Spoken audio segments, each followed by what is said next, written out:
Bring yourself back to a relaxed state.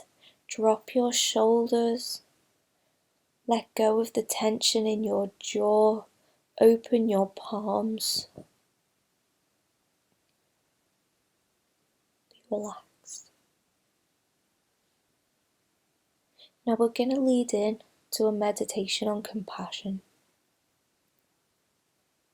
Call to mind a difficult emotion you felt recently. Anger, greed, jealousy, fear. Notice how you feel about that emotion. Are you ashamed of it? Do you dislike yourself for it? Do you feel you should have been able to prevent it from arising? Do you consider yourself in some way bad or wrong for this feeling? See what happens if you translate that sense of bad, wrong, defective, terrible to painful. To recognize that this state of anger, fear, or jealousy is a painful state. It is a state of suffering. See what happens to your relationship to that feeling as you make this translation. Take that emotion and see what it feels like in your body. The anger, the fear, the jealousy. Now hold it with some kindness and some compassion. Hold that suffering with kindness. Let yourself feel the kindness. Observe those various sensations. Maybe it's a tightening in your chest, a constriction. Notice the nature of the compassion which was holding it and surrounding it. The pain is there. The compassion is there. Notice the effect if that sense of bad and wrong and terrible comes back. Now imagine someone you know filled with that same emotion of jealousy, anger, fear, or greed.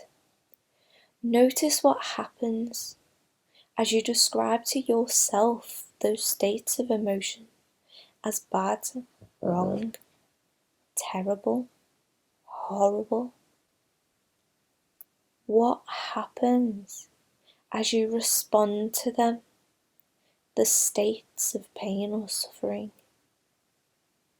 You can reflect on the fact that we can't seem to control the arising of these fears, these feelings. We didn't invite them. We didn't wish for them. As conditions come together, they arise and we see our own greed, jealousy, hatred, and so on.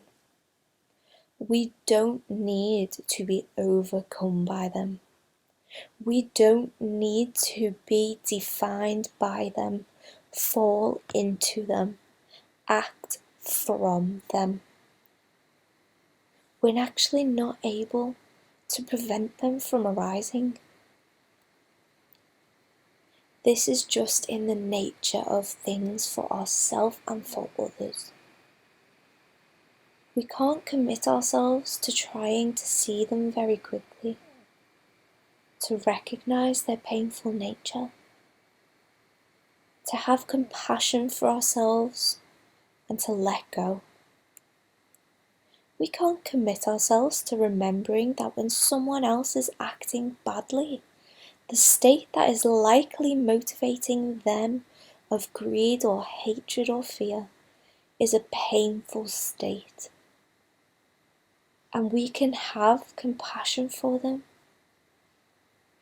even as we may take strong action to try and change the situation, protect ourselves, or take care of somebody else. Our motive in doing so need not be a sense of disgust or aversion. but can be that recognition of the pain they too are in. We can let ourselves be led by the compassion we can feel for ourselves and for others.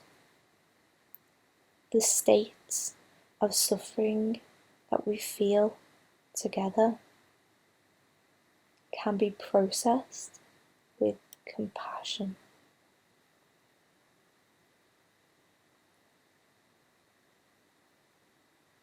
And again, take a few deep breaths